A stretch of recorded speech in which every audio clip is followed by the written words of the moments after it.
Hi, everybody. How's everyone doing today? I'm Tom Daves with eXp Realty, and I'm going to do a series of interviews with real estate coaches. And so today we have Randy Byrd with Tom Ferry Coaching. Randy, how are you? I'm doing fantastic, Tom. Thanks for having me. Awesome. Glad to have you. Well, let's just jump right into it. And Randy, can you share a little bit about yourself, please? Yeah. So real estate, 16 years. I really got into real estate because I'm a cheap ass and didn't want to pay real estate agents to sell my houses I was building. And, I'd build a house for 7 months and make maybe whatever, call it 70, 80,000 bucks. And the realtor would sell it on Saturday and make 30 grand. And I was like, there's got to be a way for me to capitalize on this. So really got my license just to double end and sell my own stuff, and found out very quickly I really loved it and never looked back. I've had a construction company for 25 years, but really been in real estate full time since 2003, and then went on to I hired a coaching company to coach me, and then they cross recruited me into the coaching platform after we've had a few calls, and they realized that I was a coach with Keller Williams and was helping agents in their production. And, the rest is history. I'll be a coach with Tom Ferry is the company I work with. September will be 3 years. So it's been a real fun journey. Well, that's awesome. That's a great diverse background. So you can really bring a lot of value to your clients and to the industry. That's great. So let's start with high level, 30,000 foot. What's happening in the real estate? What's happening in the real estate coaching industry right now overall? Well, I can only speak for our company because, I don't know that much about the other companies and what's available out there. There's some dynamite coaching programs. The shameless plug would be get into coaching no matter what it is, even if it's with your broker, if it's with a national company. I know cost is sometimes an issue with that, but there are a lot of coaches that are up and coming that are charging really reasonable rates. But to get into the coaching envelope of some way is job number one, in my opinion. But what we're seeing is really dynamic changing real estate market. Just the news today that Amazon's teaming up with Realogy, and some of those things are going to be real game changers as we progress. But we've had Open Door and Compass and some of these other companies really being disruptors, including eXp, the company that we're associated with. And the disruptors are what's changing the market, the iBuyer, all that stuff. So really, from a coach's perspective, staying in front of that is really the difference maker. A famous real estate agent told me a quote about Wayne Gretzky: "Skate to where the puck's going to be, not where it is." Right, Tom Daves? That's right. That's right. Well, and that's really the whole key, is to really stay ahead of the curve, and for our clients to bring them the most value. They're counting on us to know what's happening in the market, know what's happening in the real estate industry. And it's a dynamic, changing real estate world. I mean, it used to be monthly, then weekly. Now it's like minute by minute. Things can change. And absolutely. Which actually goes back to an original saying that I have always said: real estate, you can go from the height of exaltation to the depths of defeat within the same 60 seconds. So, true story. Absolutely. Yeah. So let's talk a little bit more about coaching and the importance of coaching. I have always had a coach. I'm overcoached. I don't know if there's such thing as overcoached, but right. I have a real estate coach. I have a mentor, my pastor. I have a nutritionist. I have for sports, cycling. And you take any successful business person or sports athlete, and they have a coach. Doesn't Tiger Woods have something like 3 or 4 coaches? Yeah, absolutely. Nutrition coaches, swing coaches, sleep coaches. It goes on and on and on. Absolutely. Yeah. So as far as in the real estate space, once an agent does get a coach, then what are the first steps? And then what type of a process do you take them through to get started on a quick process? Yeah, ASAP. that's a great question. Everybody's different, obviously. If I was coaching somebody that's maybe doing $1 million a year in GCI versus somebody that's doing 80,000 in GCI, even though the principal pieces of the coaching may be somewhat similar, the dynamics and needs of those agents are maybe, night and day completely different. But the very first step is an assessment. We usually have an assessment call in the beginning, and that's going to do two things. Number one, find out if we're a good fit, because it's a two-way street. I've been assigned clients that it's seemingly I was a perfect fit for them, but upon doing an assessment, I realized that I'm not a good fit for them. And sometimes you got to let your pride and ego get out of the way to make sure you're aiding that client in their best, best self. And it goes both directions. I've had clients that I knew I wasn't a good fit for, or they weren't a good fit for me, either way you look at it. But that first piece is the assessment to make sure we're getting a real round idea of what's going on in their business. And then frankly, a couple powerful questions, what do you do that's amazing? And what do you think your greatest weakness is? Some of these questions will kind of bring to light some of the issues that they have.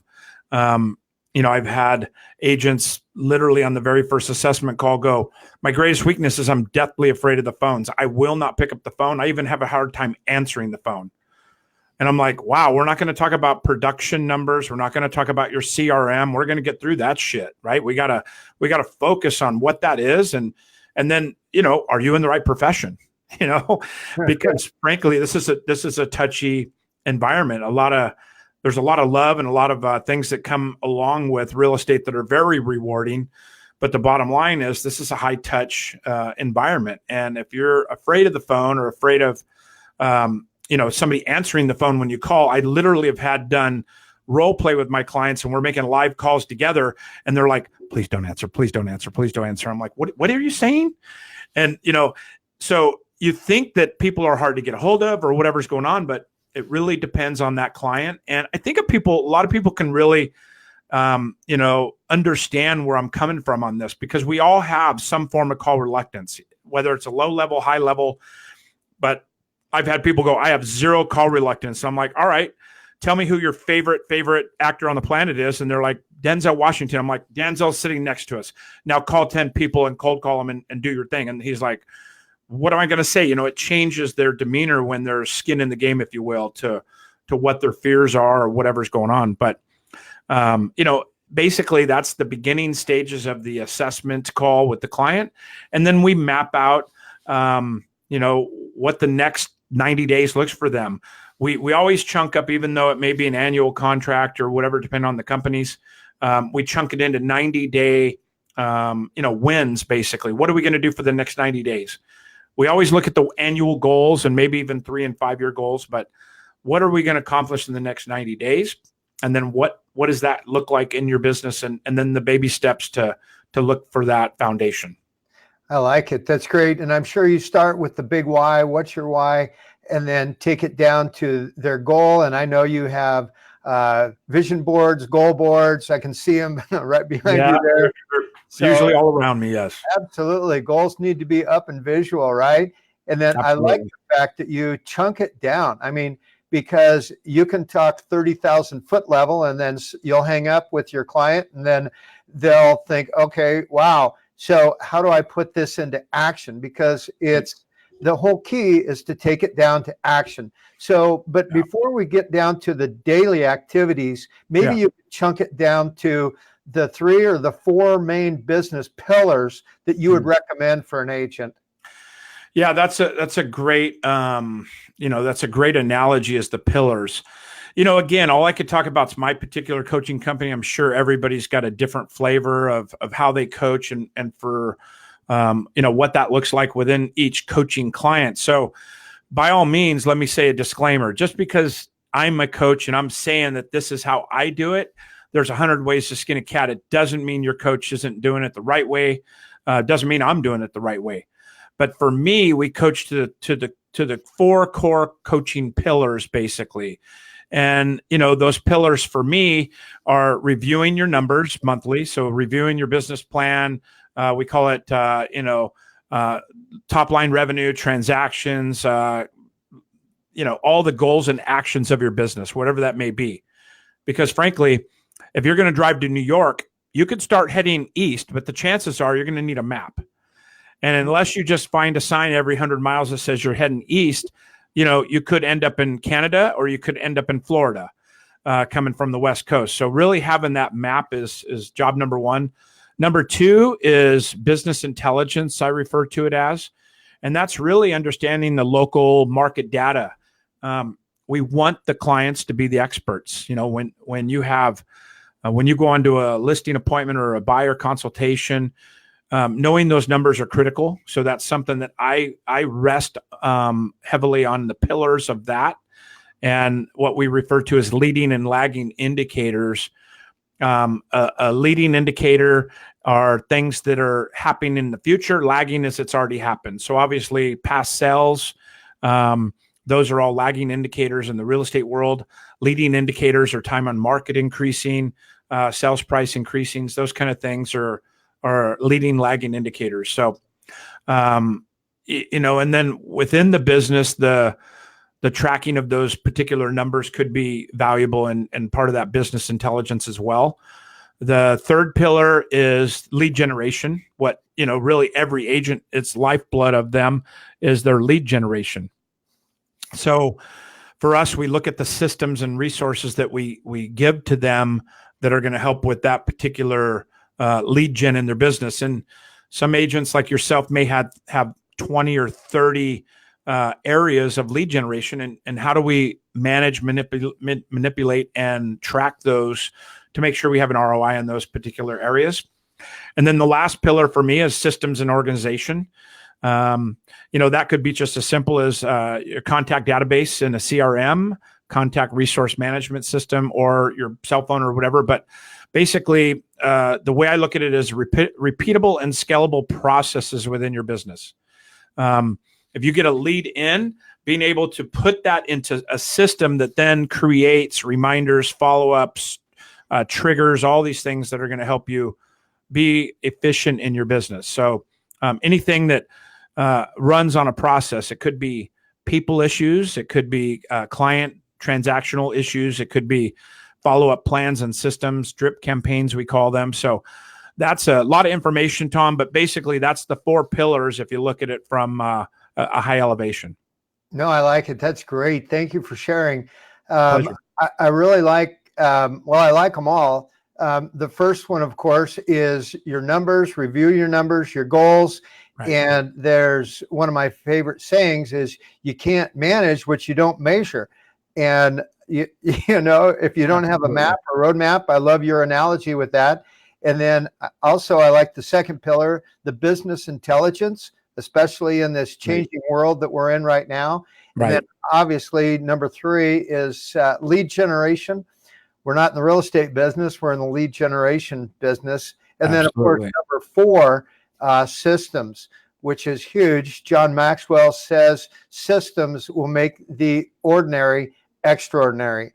And true. One thing that I thought about when you were going through these is on the lead generation pillar. And as you mentioned, there's a multitude of different sources that people can utilize for lead generation. For myself, the first pillar is my database, sphere of influence. That's really, as a real estate agent, that's our only tangible asset that we have is our database and our sphere of influence and for our referrals, right? So of course you have to have a system for that, to stay in touch with them, to do videos, to call them, to have client appreciation events, to just add value for your clients and your database to get those referrals, right? That's one of the assets of your business, one of the true assets that's sellable and measurable and has a value on it. Absolutely. And for a lot of the agents on my team, it's open houses. Open house is one of the best sources of listings and buyers. A lot of people think that, oh, it's a great source of buyers. But if you follow a great system for open houses, calling through the neighborhood, door knocking through the neighborhood, having a huge open house with 20, 25 signs, and then rigorous follow-up, you're going to have some agents just build their business just on open houses. And we also do TV and radio with a lot of digital marketing. That's also another great source, as well as the Facebook Live, social media, YouTube, video, as well as geographic farming. So yeah, absolutely. One of the things I was going to mention, I think we were talking about yesterday, we had an amazing seminar in my office about digital and Facebook video marketing. And I know, Randy, you have a lot of advice in that space. Maybe you could give a few nuggets for agents in that arena for the video and live broadcast. Yeah, and honestly, I just follow whatever you do, Tom. That's my procedure. Just whatever you do, I follow. You know, you take somebody that sold 7,000 homes, and if you just mirror and emulate them, you're going to be successful. But no, I appreciate that. I mean, two-part question. One, you talked about radio and TV and everything, and it's really, where do you start, right?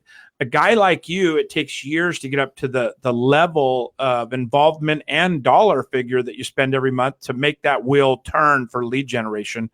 And so I really encourage people that I talk to, whether it's in a coaching platform or just trying to help them in their relationship with real estate, is to really plan, track, and measure that ROI. If you're going to start a farm, you know, there's certain pieces of a farm that are important to do and understand. But a lot of people want to do billboards and commercials and all this. And it's really about, you know, tracking that particular success in that piece. And then now with the video movement, you know, my particular coaching company a couple of years ago mandated that we had to do video coaching, and we were cutting edge. Nobody else was doing it at all in the space. And so, you know, I personally had a little resistance to it because I used to be able to coach in pajamas, and now I had to like be on my game to coach, and it's very taxing on you. But the video is the future, right? So when you think of video, what you want to do is make it as real as possible, and that's why Facebook Live is as popular as it is. Facebook Live has now become the dominant algorithm because they know that's what people want. They don't want professionally edited videos with clips and music and all this. They want to see real. They want to see you screw up. They want to see you go, oh shit, oh, sorry, it's live, and I didn't mean to say that. They want that. They want to see the realness that is Tom Daves or Randy Byrd or Frank Crandall, another stud that's on the line right on the call right now. So question, why should you do live? Say that, hold it up again. Okay. So why should you do live? Or record smartphone video. Right. Well, you know, it says, like you put, it positions you as the expert when you give consistently give value. But, you know, the secret to really live video is consistency. So we talk a lot about live and just being consistent with live, because a lot of people are nervous with live. So what they do is they get up and they do a live video that they're at an open house or something, cameras facing the wrong way. They fumble around with their big fingers for a few minutes. They switch it the other direction. And then they get to a point to where they're finally doing a live video and walking through the house that's very noisy and echoey, and the camera's the wrong direction. And then that's the only one they do for the next 2 months. Then they do another one and it looks just as, you know, pardon my French, crappy. So really getting comfortable in that live space. I mean, we're no different, right? When I first did my first couple lives, it was nerve-wracking. I was like checking 10 times if the cameras are on, what's going on, you know, seeing if my dog's behind me, whatever I could do. And now that I've really embraced video and live specifically, and really trying to be the leader that my coaching clients look up to me to be, it is what it is, man. I go live like in 2 minutes. I knew we were going live. I sat down. I'm in shorts right now, right? But I sat down. I got my light working. I made sure the camera was good. We did a mic check and was like, let's go. Because that is what people want. And then again, all this live video content can then be put into your podcasts, can be put into other mediums that are valuable for you. So it's a very recirculating type environment that you could be purposeful about. Absolutely. That's great. So, so I have a couple of questions. So a lot of people say, well, gee, why should you do live or record a smartphone video? Well, number one, of course, it really positions you as the expert and so you can constantly add value, because that's why we're here, is to constantly add value. And then number two, I'll hold this up. It builds fast connection with viewers to come to you, so they know you, like you, and trust you. Right. So really engage with you and get to know you. And then number three is it really exposes you to new clients as your videos get shared and commented on. And I'm utilizing a new tool, and that's actually having print as you go through a video. So we're kind of trying this out here as we go. And that's and just really have a lot of fun with it, and just go with it and just do it. And plus, another thing is YouTube is huge. YouTube videos, a Facebook video will have pretty much a short, lifespan, 1 or 2 days, unless you boost it. But YouTube, you can put up in the subject line, you can put up keywords, why you should sell your home now, or guarantee sale, whatever, and that will stay up over and over. And you can also boost the YouTube videos as well. YouTube is huge. So, it's funny. You did an interview with Randy Byrd recently, and it was a great interview, Tom. Really, really great content. I appreciate you doing all these lives and really engaging and committing to live. And Daniel said, YouTube doesn't work. YouTube's don't do YouTube. And he said it with a little tongue in cheek, because it's so powerful. It's like we almost want a little head start in this space. YouTube is really, really unbelievably powerful. And the amount of, specific target marketing you could do within YouTube it's really an unfair advantage once you learn it. And so I'd encourage the viewers to learn that space, like you just brought up, Tom. And, same thing with Instagram. Facebook owns Instagram. So a lot of people don't understand that. Those two, pieces are very, very significant. But if you look at the top 3 websites on the planet, what's number 1 on the planet? Facebook. Right? Google, YouTube, Facebook. That's the top 1, 2, 3. Yeah, and Instagram is owned by Facebook. Correct. I like the fact that you brought up the interview that I had with Randy Byrd and also Michael Reese. And that's one of the things that I really enjoy doing, not only getting content and information out to our clients and our consumers about what's happening in the market and real estate arena, but also to the real estate agents. It's just so great to come from value and contribution to really help other agents and realtors so they can succeed. No one succeeds alone, right? And I feel somewhat that my career has been, the first half of my career was about success, and then the second half is about significance, and because success is really kind of all about you, but significance is giving back and sharing with others. And that's one of the things that I've, quite frankly, really, really enjoyed about eXp Realty. Just the collaboration and the community that we have to connect and share and just give back to each other. And it's just been amazing. In fact, I know that we have an event coming up that is going to be a leadership event with collaboration and training coming up in Las Vegas on August the 20th through the 23rd. And I know, Randy, you've been to a lot of those events. Maybe you can share why someone would want to consider that. Yeah, I'll tell you, events build belief. And it's so true. And I myself went to an event in Vegas just a short year or so, a year and a half ago.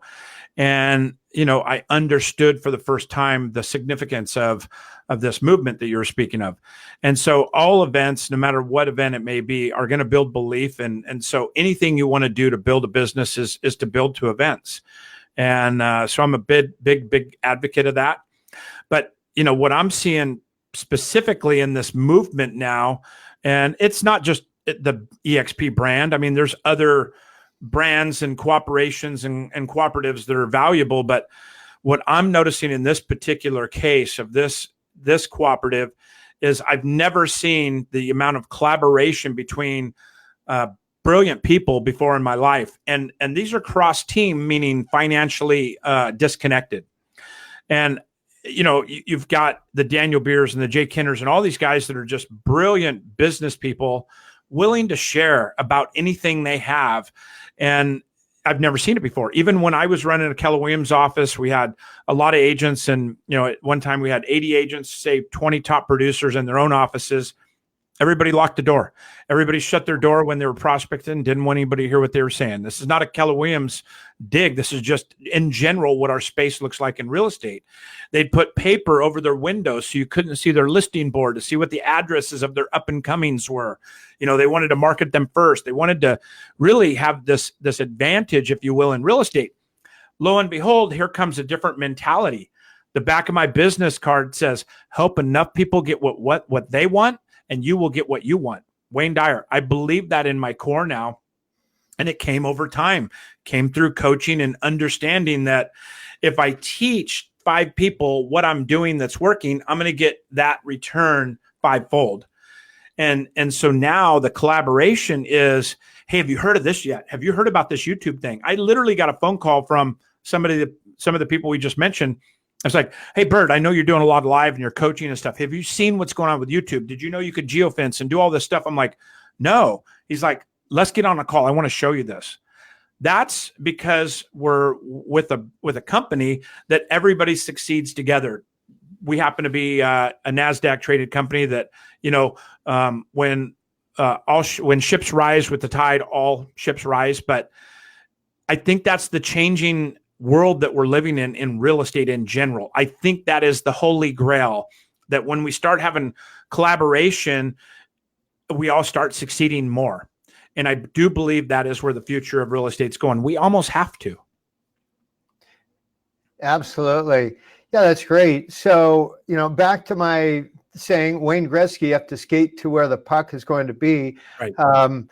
We all know that it's cloud-based, it's non-brick and mortar, efficient economic model, and publicly traded company, and the collaboration that we're getting, and then not to mention the revenue share that can help sustain residual income for a lifetime to consider exiting real estate sales if we ever want to. So, we only have a few more minutes, Randy. I just wanted to ask one question that I get asked all the time from real estate agents, and that is, how do I avoid the real estate roller coaster?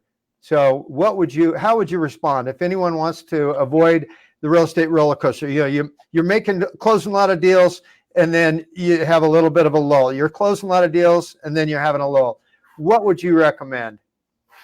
It's my favorite question on the planet, and we did not talk about this beforehand. So just absolutely great question. It's one of my most passionate subjects in coaching, because that is the challenge that's really the ultimate challenge to real estate agents, is the feast and famine. And man, when it's good, it's good. I remember, making checks that are just like, this is like from one transaction, it's almost 6 figures. And then there's other times where it's like 3 months. I'm like, can you cancel my cell phone for 30 days? Is that possible? But can I still use it? I mean, it is a tough business, but I'm going to share a little diagram that I use, and I'll try to follow along with it if I can. But basically, this is what your real estate business looks like: peaks and valleys. And what happens is when we have no business, when we're down here, We prospect, call our friends, do we can, open houses, borrow things, whatever we can do. We work. And then we get up here and we go, boom, we get success to our labor. We have escrow up in this region. And then what do? We quit prospecting because we got to go to home inspections and work the escrows and babysit and hold them together with duct tape. And we do all that work until we get down to here, and then ching, ching, we get paid. And then now we're paid. We have money in the checking account, but we have zero business. So what do? Prospect, work, open house, borrow things, whatever we do. And the cycle continues over and over for agents. And literally, of all my coaching clients, that is like the number one thing that we're trying to balance out. So if you take anything away from this call and there's any value that I'm going to provide today, it's going to be this one piece of advice. And I believe this is the holy grail to real estate that's talked about but not followed. It's desired but no disciplines around it. Excuse me. And that is daily prospecting for your business. Sounds easier than it is. Keller Williams is brilliant about creating a power hour. I use it in my coaching practice and in my daily routine. But your power hour has to be a disciplined business building time frame for prospecting your business. Prospecting is not to be confused with follow-up. It's not necessarily somebody came on my Zillow and I'm calling them back. That is a piece of power hour, but prospecting is always doing things like we teach a 5-5-4, Tom, and that's 5 past clients a day we communicate, 5 new conversations a day that we can add to our business. So we're purposefully adding 5 people a day to our business, and then 4 lead follow-ups, 5-5-4. This is a Tom Ferry thing. It's very public. It's in all his YouTube videos, and it's not secret, but it's often not followed. But if you could take that 5-5-4 and introduce it into your business, and then focus on that power hour of building and prospecting in your business every day, your business will become predictable. And predictability takes these mountains and peaks and balances them out so it looks more like a wavelength.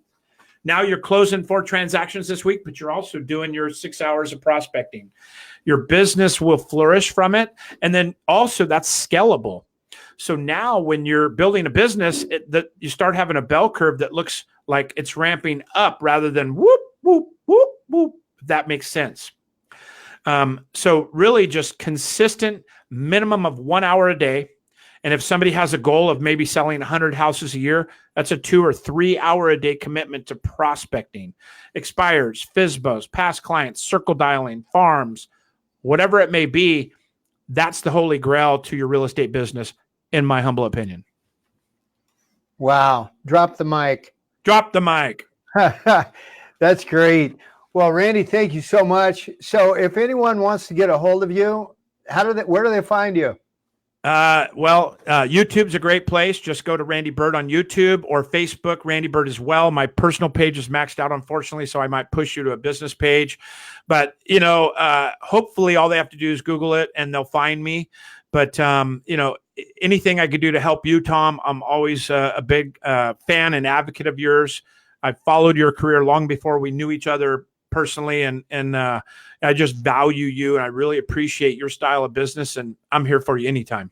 Well, I appreciate it. Randy, thanks for taking time out of your busy schedule. Thanks, everyone, for joining us today. If you have any questions, please reach out to me, and I'd love to help. Thanks so much, and have a great day. My pleasure. Yeah. Thanks for what you're doing, Tom. Appreciate it. Thanks, everybody. Okay. Have a great day.